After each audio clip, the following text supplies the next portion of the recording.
ગઈકાલે રાજપીપળામાં મોડી સાંજે ધોધમાર વરસાદ તૂટી પડતા રાજપીપળામાં જળબંબાકારની સ્થિતિ સર્જાઈ, જેમાં નીચાણવાળા વિસ્તારમાં પાણી ભરાયા. જો કે ભારે વરસાદમાં રાજપીપળાના પબ્લિક ગાર્ડનમાં પાણી ભરાઈ ગયા હતા.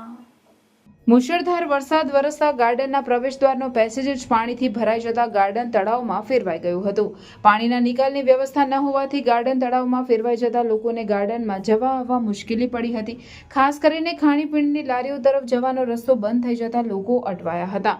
આ પાણી ગાર્ડનમાં પણ ઘૂસ્યા હતા. રાજપીપળામાં સાંજે વાતાવરણમાં અચાનક પલટો આવ્યો હતો. અસહ્ય ગરમી અને ઉકળાટ બાદ ધોધમાર વરસાદ છૂટી પડ્યો હતો.